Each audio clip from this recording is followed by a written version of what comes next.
Angel Washington had exactly 17 minutes to make it to the most important presentation of her career, and some absolute genius had just spilled an entire venti caramel macchiato down the front of her pristine white blouse.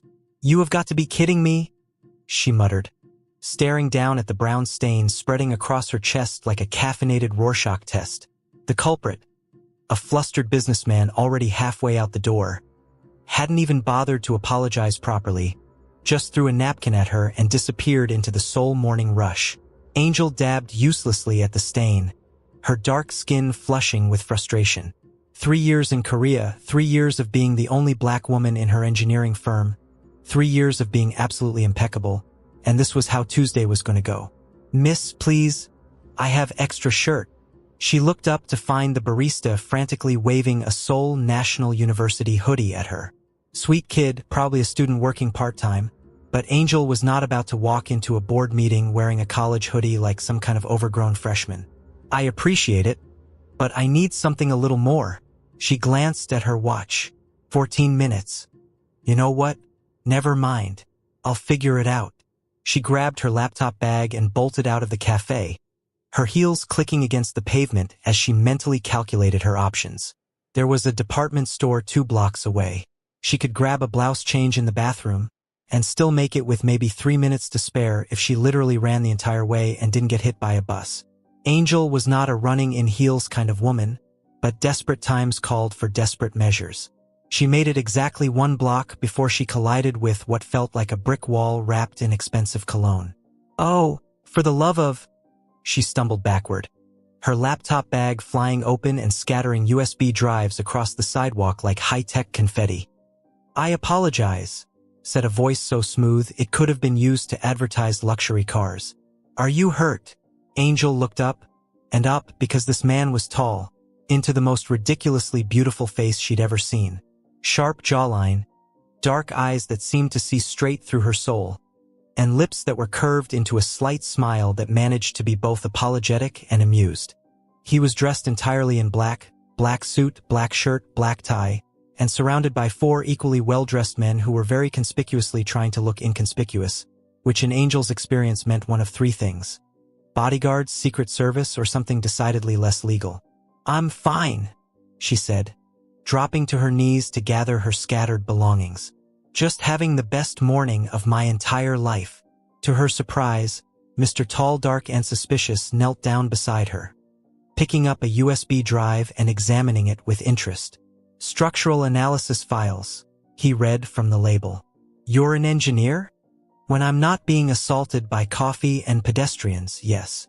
She snatched the drive from his hand, possibly a bit more aggressively than necessary.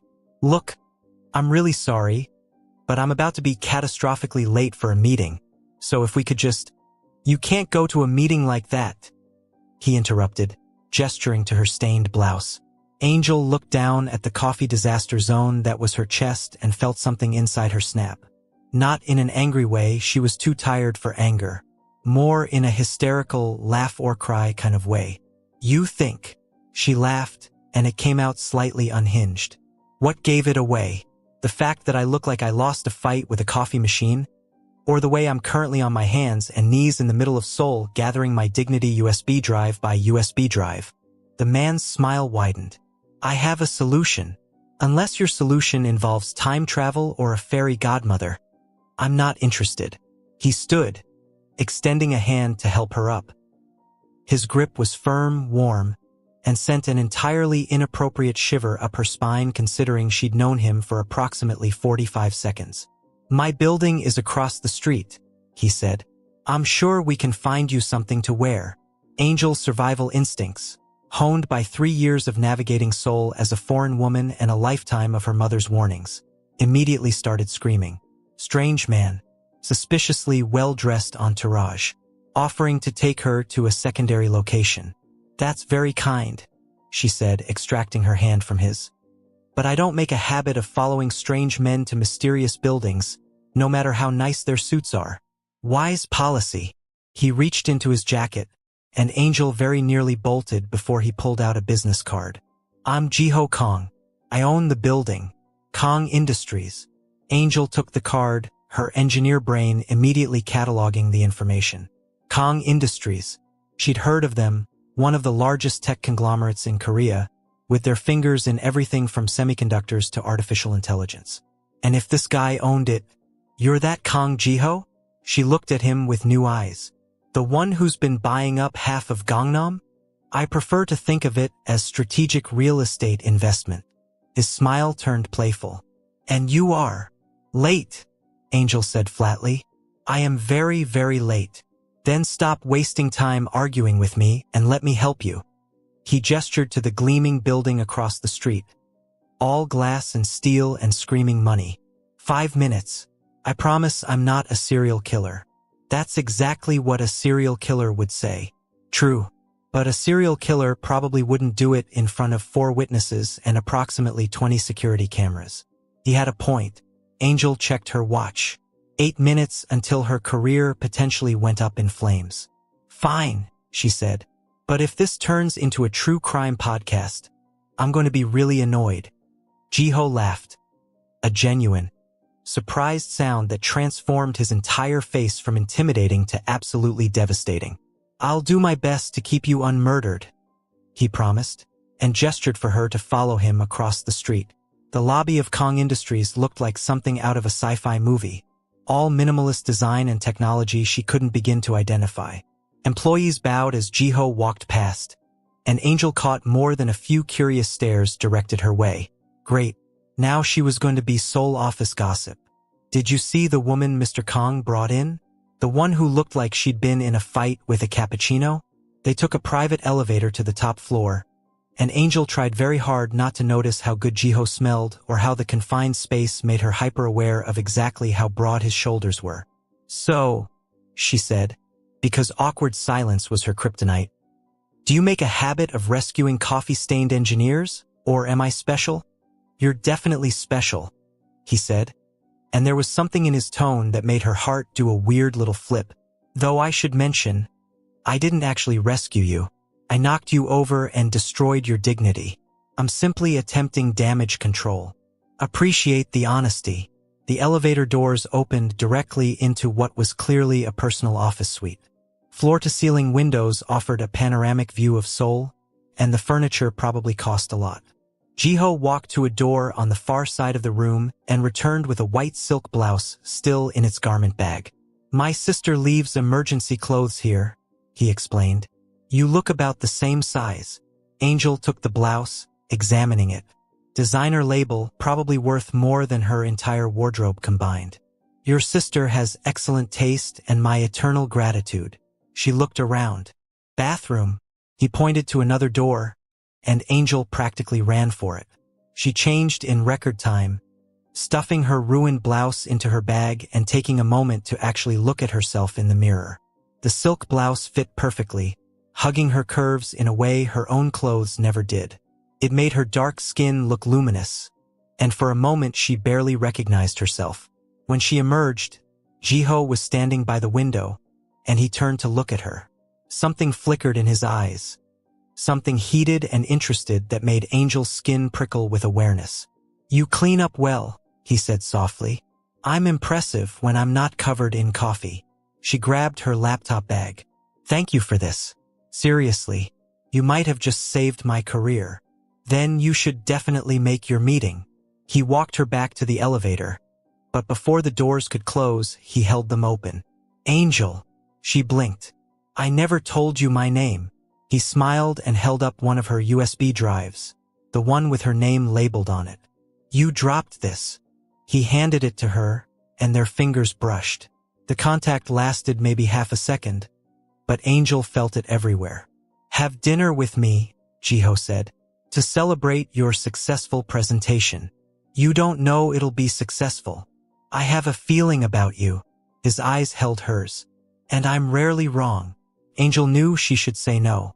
She didn't know this man, didn't know what he really wanted, didn't know why someone who probably had women throwing themselves at him daily was interested in a disaster-prone engineer who'd literally crashed into him on the street.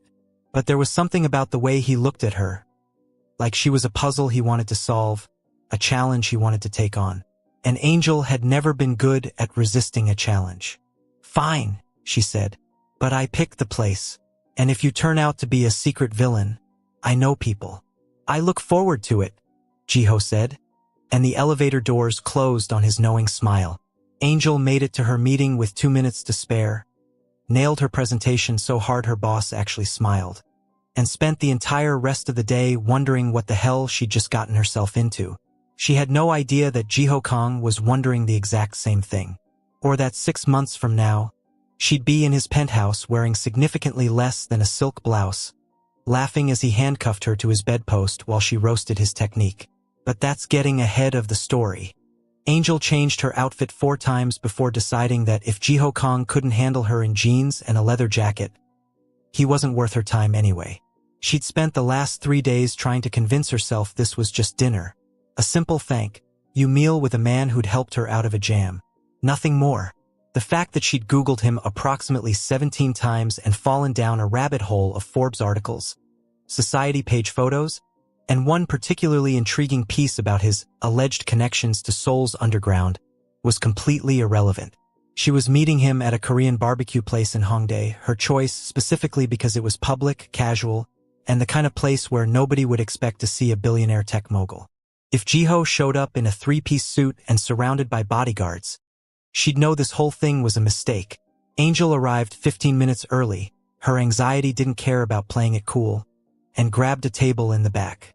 She was scrolling through her phone, pretending to be absorbed in email, when a familiar voice made her look up. "You actually came." Jiho stood beside her table, and Angel had to physically restrain herself from making an embarrassing sound. He was wearing jeans, designer probably, but still jeans, and a simple black t-shirt that hugged his frame in ways that should be illegal. No bodyguards, no entourage, just him, looking unfairly attractive and holding a single white rose. "Is that for me, or are you planning to seduce the waitress?" Angel asked, because deflecting with humor was her default setting. "Definitely for you." He handed her the flower and slid into the seat across from her. "Though I should warn you, I'm terrible at seduction. I usually just throw money at problems until they resolve themselves." "Well, that's refreshingly honest." She twirled the rose between her fingers. "Also kind of depressing." Angel laughed, genuinely laughed, and some of the tension in her shoulders released. "You have a therapist? Doesn't everyone in this tax bracket?" Jiho picked up the menu, though his eyes stayed on her. "My therapist says I have control issues and difficulty with vulnerability." I told him that's just called being a CEO. "Your therapist sounds smart." "He's very expensive, so he better be." The waitress came by, and Jiho ordered in rapid Korean, checking with Angel about her preferences and allergies in a way that was both thoughtful and entirely too attractive. When the meat arrived and started sizzling on the grill between them, Angel realized she hadn't felt this relaxed around another person in months. "So," Jiho said, expertly flipping the meat, "how did the presentation go?" "I got the contract." Angel couldn't keep the pride out of her voice. 6 months of work, and they finally said yes. "We're designing a structural system for a new high-rise in Busan." "Congratulations." He raised his glass of soju. "To your success." She clinked her glass against his. "To your sister's excellent taste in blouses." They ate and talked, and Angel discovered that Jiho was funny, dry, sarcastic, and surprisingly self-deprecating for someone worth approximately 8 billion won. He told her about growing up in Seoul, about taking over his father's company at 25, about the pressure of expectations and the loneliness of always being the person everyone wanted something from. "That's why I like you," he said suddenly, in the middle of a story about a disastrous business dinner. "You didn't know who I was. You just thought I was some asshole who knocked you over." "You were some asshole who knocked me over." "Exactly." His smile was brilliant. No agenda, no performance, just pure, unfiltered annoyance. "I'm very good at being annoyed," Angel agreed. "It's one of my top 5 skills."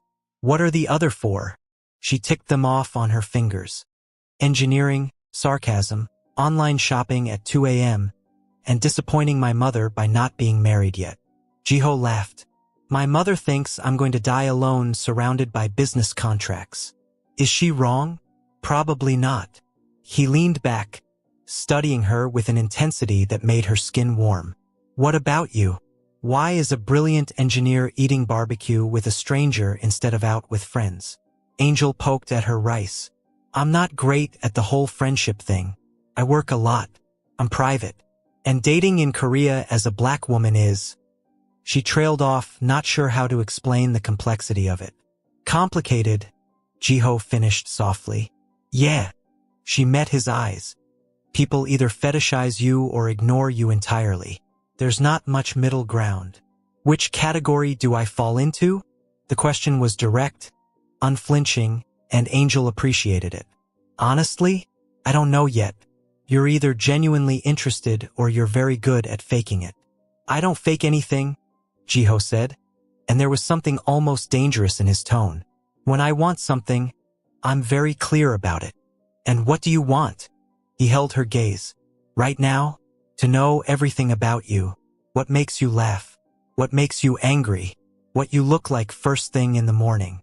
What sounds you make when? Okay. Stopping you right there. Angel felt heat flood her face. We are in public, and I am absolutely not equipped to handle whatever the rest of that sentence was going to be. Jiho grinned, unrepentant and devastatingly attractive. Fair enough. But for the record, I meant when you're working on a difficult problem. You engineers get very intense. Liar. Completely. They finished dinner, and Jiho insisted on walking her to the subway station despite her protests. The Seoul night was cool, the streets busy with students and couples, and Angel felt hyper-aware of how close Jiho was walking beside her. Can I ask you something? She said as they neared the station entrance. Anything. That article I read about you, the one that mentioned alleged connections to Seoul's underground. What was that about? Jiho stopped walking. In the glow of the street lights, his expression was unreadable. You Googled me. Obviously, I'm not an idiot. No, he agreed. You're definitely not an idiot. He was quiet for a moment, and Angel wondered if she'd pushed too far. Then he sighed. My family has complicated business interests, some legal, some in gray areas. I inherited more than just a tech company when my father died. How gray are we talking?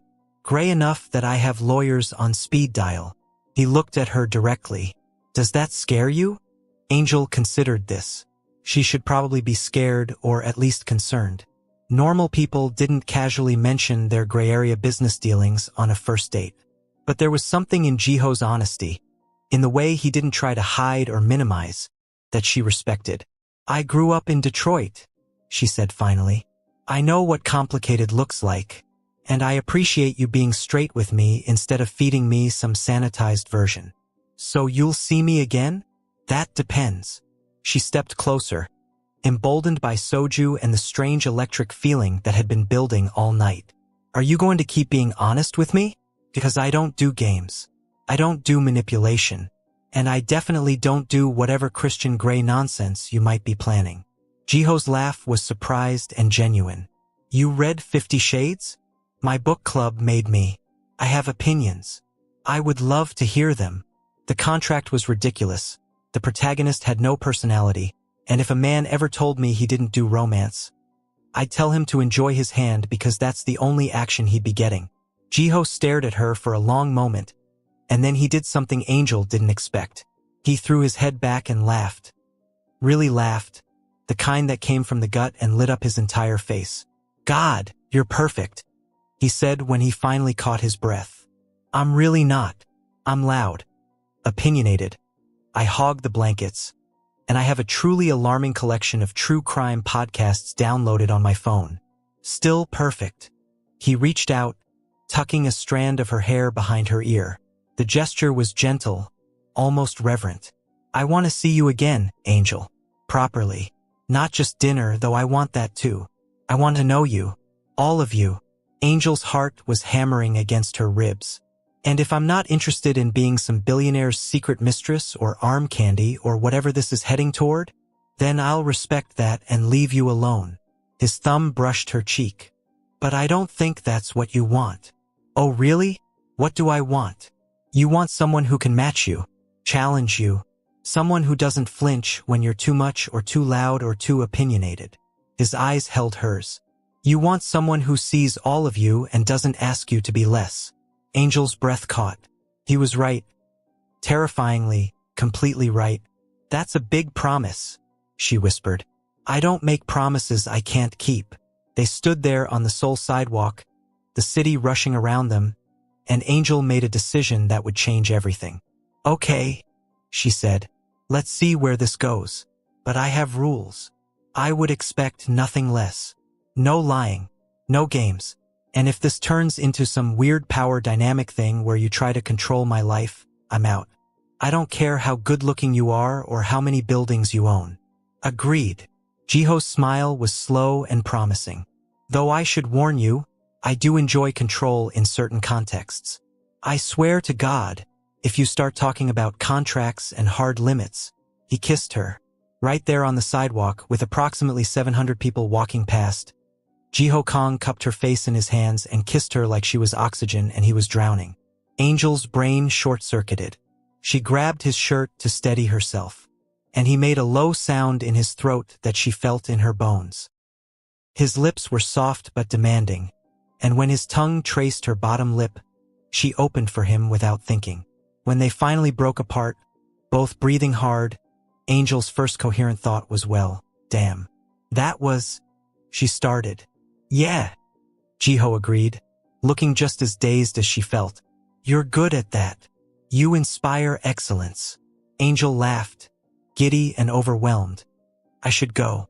Before I do something really stupid like invite you home with me. Would that be stupid? On a first date? Absolutely. She stepped back, creating necessary distance. Besides, I have early meetings tomorrow, and you're way too distracting. Friday, Jiho said. Come to my place for dinner. I'll cook. You cook. I make a decent bulgogi, and I promise to behave like a complete gentleman. Liar, Angel said again, but she was smiling. Completely. He agreed, and kissed her one more time. Quick and sweet and full of promise. Angel floated home on the subway, touched her lips about 40 times, and definitely did not squeal into her pillow like a teenager. She also definitely didn't notice the black sedan that followed her to her apartment building, or the man inside who reported back to Jiho that she'd arrived home safely. But that was a conversation for another day. Friday arrived with all the subtlety of a freight train. Angel had spent the entire week oscillating between excitement and pure panic, which her colleague Miho found endlessly entertaining. You're seeing him again, he said, watching her reapply lipstick for the third time in the office bathroom. The mysterious coffee man. His name is Jiho, and yes, Angel capped her lipstick, studied her reflection, then immediately wiped it off. Too much. Is it insane that I'm going to his apartment? I feel like every true crime podcast I've ever listened to is screaming at me. Send me his address and check in every hour, Miho said practically. Also, wear the black dress. The one that makes your ass look incredible. I'm not trying to seduce him. Honey, you're going to a billionaire's penthouse for private dinner. You're absolutely trying to seduce him. Or he's trying to seduce you. Probably both. He wasn't wrong. Angel went home, showered, and put on the black dress. It was simple, elegant, and clung to her curves in ways that made her feel powerful. She paired it with heels that added 3 inches to her height and made her legs look endless. If she was doing this, she was doing it right. Jiho's penthouse was in one of the most exclusive buildings in Gangnam. The lobby security already had her name, which was either extremely thoughtful or mildly concerning. She was escorted to a private elevator that opened directly into his apartment, and when the doors slid open, Angel forgot how to breathe. The space was stunning. All clean lines and floor-to-ceiling windows with a view of Seoul that looked like something from a movie. But what caught her attention was Jiho himself, standing in the open kitchen, wearing an apron over his dress shirt and looking so domestic it was actually unfair. You're early, he said, smiling as she stepped out of the elevator. You're cooking, she replied, still processing the sight. In an apron. That says, kiss the cook. My sister's idea of a joke. He untied it, tossing it aside. Wine. God, yes. He poured her a glass of red that probably cost more than her monthly rent, and Angel wandered to the windows, taking in the view. "This is obscene," she said. "You know that, right? This level of wealth is genuinely obscene." "I'm aware." Jiho came to stand beside her. "Does it bother you?" "I don't know yet." She turned to look at him. "I grew up with nothing, Jiho. My mom worked 3 jobs to put me through school. This," she gestured to the penthouse. "This is so far removed from my reality, it's like we're living in different universes. And yet here you are." "Here I am," she agreed. "In a dress I bought specifically to impress you, drinking wine I can't pronounce, and trying very hard not to think about the fact that you could probably buy my entire apartment building without noticing the charge on your credit card." Jiho set down his wine glass. "Do you want honesty?" "Always. I grew up with everything," he said quietly. "Money, privilege, doors that opened before I even knocked. And it made me lonely.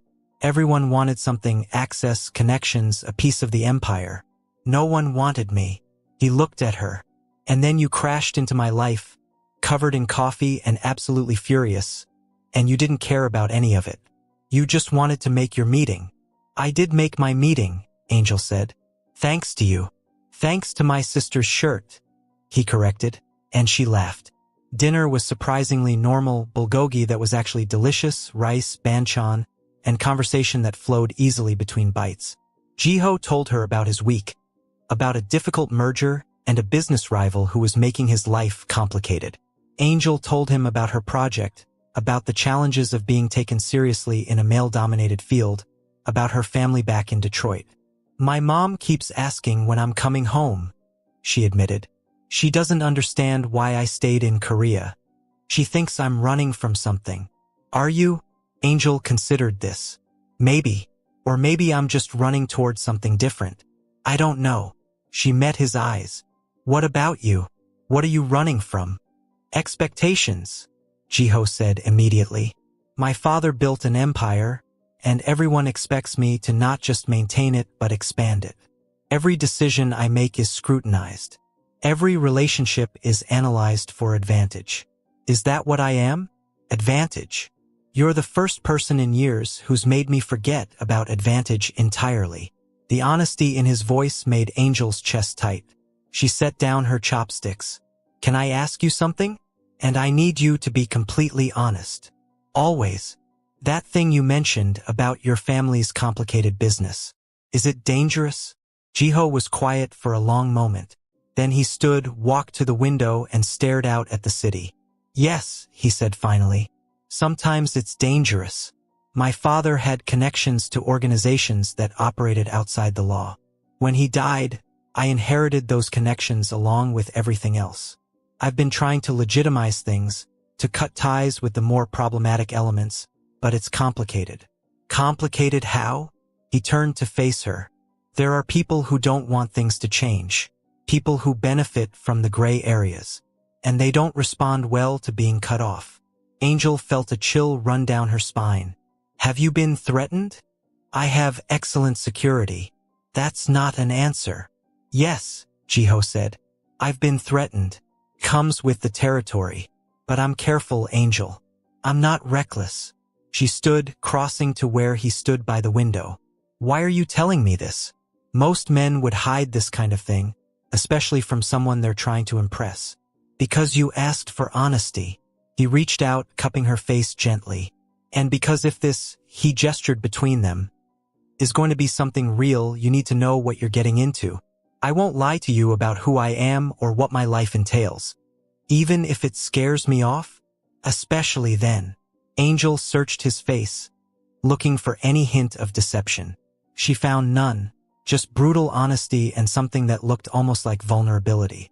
"I should be scared," she said softly. "I should thank you for dinner and leave and never look back. But I'm apparently an idiot who's attracted to complicated men with trust issues and dangerous business connections." Jiho's smile was slow and devastating. "For the record, you're the smartest person I've ever met. Clearly my intelligence is selective." He laughed, and then he kissed her. Slower this time, deeper, like he was trying to memorize the taste of her. Angel melted into it. her hands finding their way into his hair. And when he lifted her onto the kitchen counter, she didn't protest. "We should slow down," Jiho murmured against her lips, even as his hands spanned her waist. "Probably," Angel agreed, pulling him closer. "I don't want to rush this." "Very gentlemanly of you. I'm trying very hard to be good." Angel pulled back enough to look at him. His pupils were blown, his breathing unsteady, and she felt a surge of power knowing she affected him this way. "What if I don't want you to be good?" she asked. Jiho groaned. "You're killing me. Answer a question first." She traced his jawline with her finger. "Are you looking for something serious? Or is this just a fun distraction?" "Serious," he said immediately. "I want you, Angel. Not for a night or a week. I want to know everything about you. I want to take you to dinner and listen to you complain about work. I want to wake up next to you and watch you steal all the blankets. I told you I hog the blankets. I remember." His hands tightened on her waist. "I also remember you saying you don't do games or manipulation, so I'm telling you exactly what I want. The question is, what do you want?" Angel's heart was racing. She thought about all the reasons this was a bad idea. The wealth gap, the dangerous connections, the fact that they'd known each other less than 2 weeks. She thought about her mother's voice warning her about men who seemed too good to be true. But she also thought about how Jiho looked at her, like she was fascinating and frustrating and entirely herself. How he didn't try to change her or diminish her. How he made her laugh and challenged her and saw her. "I want to stay," she said. "Tonight. I want to stay and see where this goes. But I need you to promise me something. Anything. No secrets. No protecting me from things because you think I can't handle it. I'm a grown woman, and I deserve to make my own choices with all the information. I promise." He kissed her softly. "No secrets. And if this gets too dangerous, if your complicated business starts threatening my safety, you tell me immediately." "I will." "Okay then." Angel pulled him back in for a kiss that was all heat and promise. "Now stop being a gentleman and show me your bedroom." Jiho laughed against her mouth. "Demanding. You have no idea." He carried her to the bedroom, which was absolutely ridiculous and romantic and made Angel feel like she was in some kind of drama. The room was as stunning as the rest of the apartment, all dark wood and soft lighting. But Angel barely registered it because Jiho was kissing her neck and her brain was short-circuiting. What happened next was, well, it was perfect. Passionate and playful and occasionally hilarious because Angel couldn't stop making jokes even in the middle of the most intense moments of her life. "Are you seriously laughing right now?" Jiho asked at one point, hovering above her. "Your face," she gasped between giggles. "You looked so serious, like you were solving a math problem." "I was concentrating." "On what? This isn't engineering." He collapsed beside her, laughing despite himself. "You're impossible. You like it. I really do." Later, as they lay tangled in expensive sheets with the Seoul skyline glittering beyond the windows, Angel traced patterns on Jiho's chest. "So," she said, "this is happening. Apparently." He caught her hand, pressing a kiss to her palm. "Having regrets? Ask me in the morning when the endorphins wear off." "Fair." She propped herself up on her elbow, looking down at him. "I mean it about the honesty thing. I need to be able to trust you." "I know." His expression turned serious. "And I need you to promise me something too." "What?" "If this gets too much, the attention, the scrutiny, the complications, you'll tell me. Don't just disappear because it's easier than confronting it." Angel thought about her pattern of running when things got difficult. "I'll try. That's all I ask." They fell asleep wrapped around each other, and Angel woke up at 3 a.m. to find Jiho watching her. "Creepy," she mumbled, half asleep. "You snore." "I do not." "You absolutely do. It's adorable." "I'm leaving," she declared, making no move to actually leave. He pulled her closer.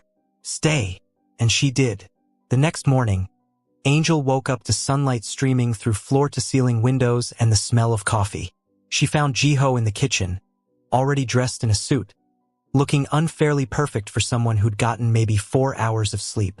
I have to go to the office, he said, handing her a cup of coffee. But there's breakfast in the fridge, and the car will take you home whenever you're ready. Very pretty woman of you, Angel teased. Except I'm not paying you and you're not a sex worker. Good point. He kissed her. Slow and sweet and full of promise. Dinner tonight? I have plans. His face fell. Oh, with you, obviously.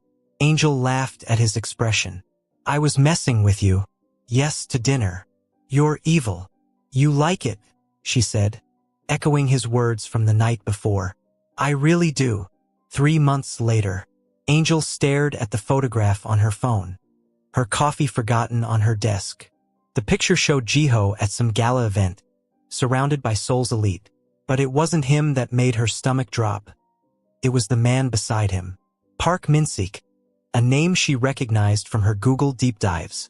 A name associated with organized crime, money laundering, and at least 3 unsolved murders. You okay? Miho asked, poking his head into her office. Fine, Angel lied, setting down her phone. Just work stuff.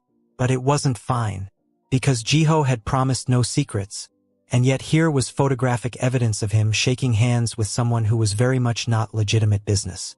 She made it through the workday on autopilot, and when Jiho texted asking if she wanted to come over, she almost said no, almost ran, the way she always did when things got complicated. Instead, she went to his penthouse and waited until he got home. Hey, he said, smiling when he saw her. I didn't think you'd beat me here. Then he saw her expression. What's wrong? Angel held up her phone, showing him the photograph. Want to explain this? Jiho's face went carefully blank. He loosened his tie, poured himself a drink, and sat down across from her. Where did you get this? Does it matter? You're with Park Min-sik, Jiho, the man who's been linked to half the organized crime in Seoul. I know who he is. Then why are you shaking his hand at a charity gala like he's a legitimate businessman? Jiho was quiet for a long moment. Because my father owed him money. A lot of money. And when my father died, that debt transferred to me. Angel felt like she'd been punched. How much? Enough that I can't just pay it off without drawing attention from authorities and investors. I've been trying to handle it quietly, but Park isn't the patient type. Why didn't you tell me? Her voice cracked. You promised no secrets. I was trying to protect you. Don't. She stood up, anger flooding through her. Don't you dare say you were protecting me. I'm your partner, and I deserve to know that being with you means being connected to someone who's murdered people. You think I don't know that? Jiho stood too, his control finally cracking.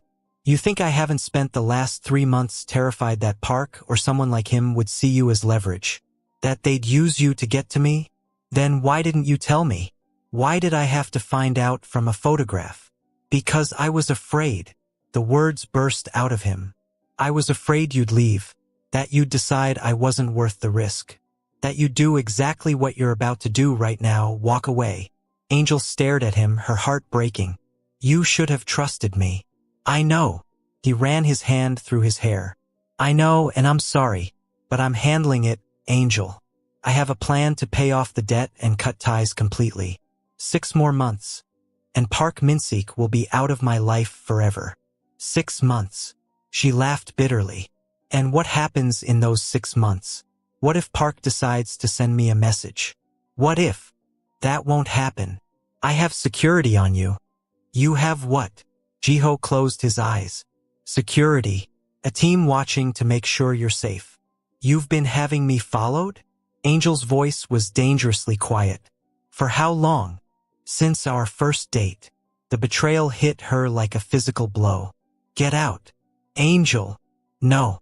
Get out of your apartment so I can leave without looking at you, or I swear to God I will say things I can't take back. Please, just listen. You had me followed. She was shouting now, all her control gone. You promised honesty, and instead you've been surveilling me like I'm some kind of asset to be protected. Did it ever occur to you to ask if I wanted protection? To give me a choice? I couldn't risk losing you. Well, congratulations. Tears were streaming down her face now. You lost me anyway. She grabbed her bag and headed for the elevator. Jiho caught her arm, and she spun on him. Let go. I love you, he said desperately. I know I screwed up, but I love you, Angel. Please don't leave. The words should have meant something, should have changed something. But all Angel felt was rage and hurt and the sick feeling of betrayal. You should have led with trust, she said quietly. Love without trust is just possession. She got in the elevator, and the last thing she saw was Jiho's devastated face as the doors closed between them. Angel cried for 3 days. Then she got angry. Then she threw herself into work with a vengeance that worried even Miho. You need to talk to him, he said 2 weeks later, finding her in the office at midnight. I have nothing to say. He's called me 17 times. Block his number. Angel. Miho sat down across from her. I know he messed up, but the man is clearly in love with you and absolutely losing his mind. Good. Maybe he'll learn something about respecting boundaries. Or maybe you're both being stubborn idiots who love each other and are too proud to admit you're both wrong. Angel looked up sharply. How am I wrong? You ran. The second things got complicated, you bolted. Just like you always do. He lied to me. He tried to protect you in a misguided, controlling way because he's a billionaire with trust issues who's never been in a real relationship before. Miho leaned forward. I'm not saying he was right. He wasn't. But you told him you needed honesty, and when he gave you the hard truth, you left. You didn't even give him a chance to make it right. Angel wanted to argue, but the words stuck in her throat. Because Miho was right. She had run. The moment things got scary, she'd reverted to her old pattern of running before she could get hurt worse. What am I supposed to do? She asked quietly. Talk to him. Actually talk. Figure out if this is something you both want to fight for or if you're just prolonging the inevitable. Angel showed up at Jiho's penthouse at 10 p.m. on a Thursday. The security guard looked shocked to see her but let her up immediately. Jiho answered the door in sweatpants and a t-shirt, looking like he hadn't slept in days. When he saw her, his entire face transformed. Angel, I'm still angry, she said, pushing past him into the apartment. I'm furious, actually. But I'm also here because apparently I'm in love with you too. And I need to know if we can fix this. Jiho closed the door, leaning against it like his legs might give out. Yes, anything. Tell me what you need. I need you to fire the security team following me. Immediately. Done. I need you to tell me everything about Park Min-sik, the debt, and your plan to handle it. No sanitized version. The truth. Okay. And I need you to understand that I'm not some princess who needs rescuing. I'm a partner. Equal. If you can't handle that, this ends now. I can handle it. He crossed to her, stopping just short of touching. I want that. I want you exactly as you are. Stubborn and brilliant and completely unwilling to accept anything less than what you deserve. I deserve honesty. You do. And I swear to you, Angel, no more secrets. Even the scary ones. Especially the scary ones. She studied his face, looking for any hint of deception. Found only sincerity and exhaustion and desperate hope. Tell me about Park, she said. So he did. He told her everything. About his father's gambling debts. About Park's threats. About the plan to liquidate assets and pay off the debt while simultaneously building a case with federal prosecutors to take Park down. It was dangerous and complicated and absolutely insane. You're going to testify against him, Angel said when he finished. You understand what that means? Witness protection. New identity. Leaving everything behind. Jiho looked at her. Unless I can find another way. There isn't another way. Men like Park don't just let people walk away. I know. Angel paced to the window, staring out at Seoul. This was it. The moment where she had to decide if Jiho was worth the risk. Worth potentially losing everything she'd built. Worth the danger and the complications and the absolute chaos that came with loving him. I have conditions, she said finally. Anything. If you go into witness protection, I'm coming with you. Jiho's breath caught. Angel, you can't. I can and I will.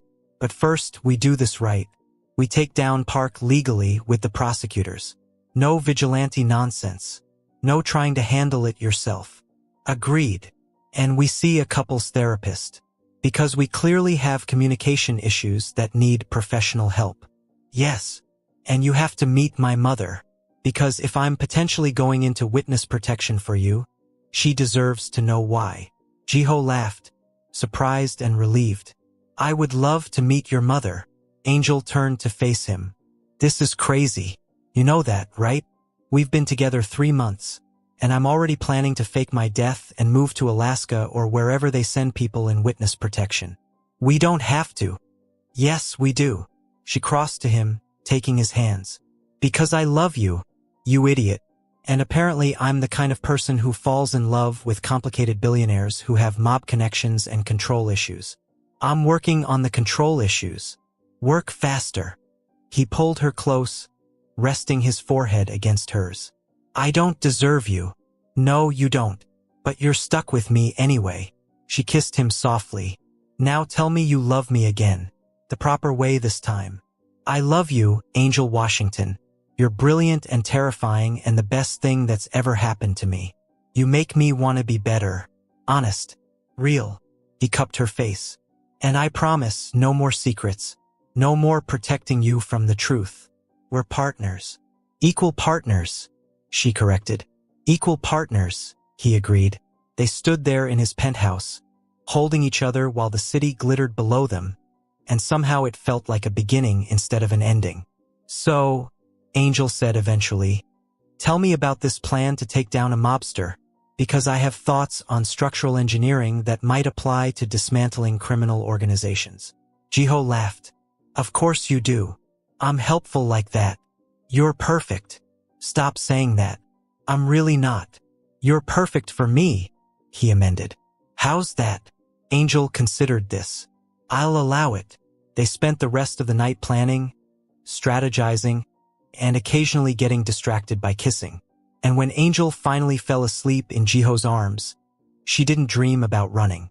She dreamed about staying, about fighting, about building something real with someone who saw all of her. The brilliant and the broken, the strong and the scared, and loved her anyway. And maybe that was worth risking everything for. I can't believe we're doing this, Angel muttered, adjusting her disguise glasses for the 100th time. You can back out, Jiho said, though his hand tightened on hers. Right now, we can walk away. They were sitting in a coffee shop across from the courthouse, waiting for the signal that Park Min-sik had been arrested. Federal prosecutors had built a case using Jiho's testimony and evidence, and today was the day everything came together or fell spectacularly apart. Not a chance. Angel squeezed his hand back. We're in this together. Equal partners. Remember? Equal partners, he echoed. Angel's phone buzzed. A text from the lead prosecutor. It's done. He's in custody. It's over, she breathed. Jiho sagged with relief, pulling her into a hug that lifted her off her feet. It's over. So what now? Angel asked when he set her down. Do we still have to fake our deaths and move to Alaska? No Alaska. No witness protection. He grinned. Just us. Figuring out life without a mobster hanging over our heads. Boring, Angel teased. What will we even talk about? I'm sure we'll think of something. They walked out of the coffee shop hand in hand, and Angel felt lighter than she had in months. There would still be challenges. Testifying at trial, dealing with media attention, managing the complicated reality of their relationship. But they'd face it together. Hey, Jiho said suddenly. I have something for you. He pulled out a small box, and Angel's heart stopped. If that's a ring, I'm going to kill you, she said. We talked about this. No proposals until we've been together at least a year and completed couples therapy. It's not a ring. He opened the box to reveal a key. It's a key to my apartment. I want you to move in. Angel stared at the key, her throat tight. You want me to move in? I want to wake up next to you every morning and fall asleep with you every night. I want to argue about you hogging the blankets and listen to your true crime podcast. I want all of it, Angel. If you do. She took the key, turning it over in her hands. I'm a nightmare to live with, I'm aware. I'm loud and messy, and I will critique your cooking. I'm counting on it.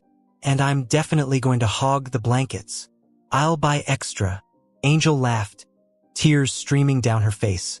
Okay, yes, I'll move in. Jiho kissed her right there on the Seoul sidewalk, and somewhere in the distance, a photographer snapped a picture that would end up on the society pages with the headline, Tech mogul Kang Jiho spotted with mystery woman. But Angel didn't care about headlines or society pages or what anyone thought. She cared about the man who loved her, flaws and all.